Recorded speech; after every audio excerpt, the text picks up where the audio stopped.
mga may loves, and sana nasa mabuti kayong kalagayan at think positive lang po at saka pray lang po tayo kay God na matapos ng lahat ng mga pandemic sa atin. And ayan, Happy New Year po ulit. And ayan, umpisahan na natin yung kwento. Diskumpiyadong pinasadahan siya ni Xander ng tingin bago tumitig sa kanyang mukha. She suddenly feel not easy. Paano hindi? Tila pinagnanasahan siya nito sa isip na parang nagpagtitig sa kanya. Kahit kailan talaga. Inilahad niya ang kamay. Wala bang glue ang kamay mo? Natawa si Iya. Iyong tawa na peke. Ikaw lang naman ang nakakaisip na gawan noon sa kapwa mo. Nakangiting sabi niya. Wish lang niya ay hindi nito napansin ang sarkasmo sa kanyang tono. Pero matagal na sandaling nanatiling nakatunghay si Xander sa kanya at nangangawit na ang kanyang kamay na nanatili ring nakalahad lang. But to hear dismay, she stood up and started to walk away.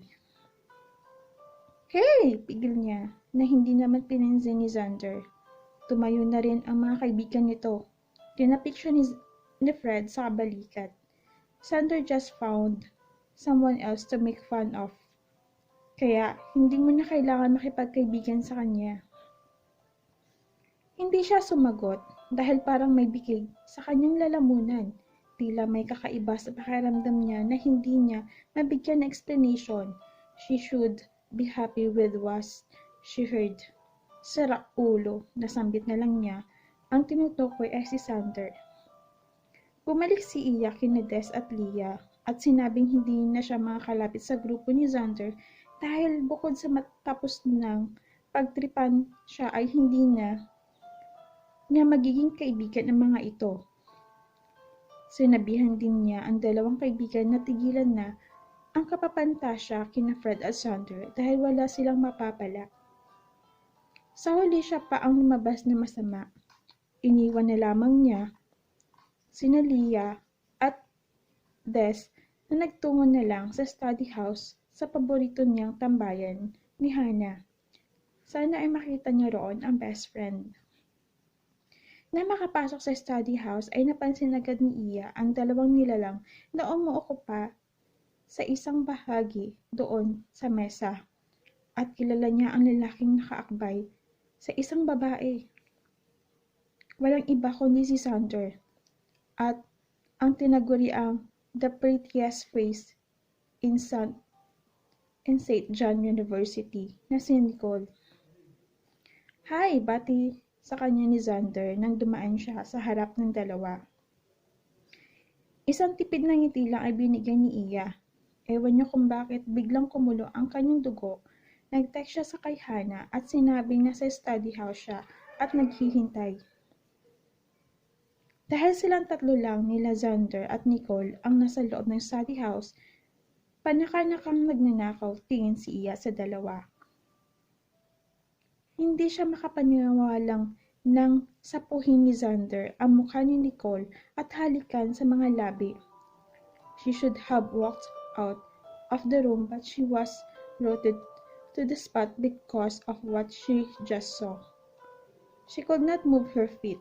The next thing she wished, tumugon na ang babae sa halik. Parang bigla ay gusto niyang tumawag ng security para ipadampot ang dalawa at dalhin sa guidance counselor. Natapos tinagat ng halik pero sa halip ay kay Nicole tumingin ay sa kanya nakatuon ang mga mata ni Xander na parang tinatansya ang reaksyon niya sa nakita. Nang hindi makatiis ay lumabas na siya sa study house. Lihim siya nagpasalamat na makitang papasok ang isang grupo ng mga estudyante sa loob niyon. Tiyak niyang hindi na mauulit ni Xander ang ginawa kay Nicole. Poor girl. Hindi ba nito alam ang reputasyon ni Xander sa mga babae? Tiyak niyang iiyak lang si Nicole. Nang makita ni Iya si Hannah palapit sa lubong niya ang best friend. Hala ko ba sa study house tayo? Wag na. May masamang elemento doon. Sa kantin na lang tayo. Naguguluhan na pag-ubaya na lang si Hana nang hilain niya ito palayo. Narinig mo ba ang balita? Inabot ni Iya kay Hana ang baso ng lemon juice. Kasunod niya ang kasambahay. Nasa bahay nila si Hana. Binisita siya. Tinamaan kasi siya ng trangkaso. Kaya 2 araw nang hindi pumasok. Anyway, sports fest naman sa campus kaya okay lang na wala siya. Wala na rin siyang sports club na sinalihan. Hindi tulad ni Hana na isang chess player. Anong balita? Curious na tanong niya.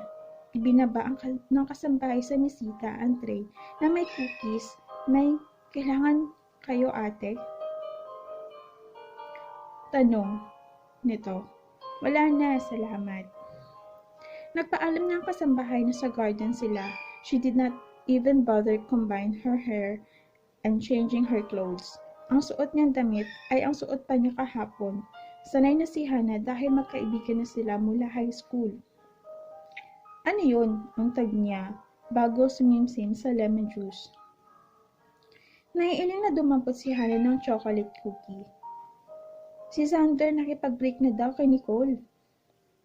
Talaga? Naging sila pala? It was a 1-week love affair. Ang bilis magsawa ng unggoy na yon. Sumandal siya sa porch at kumagat sa cookie.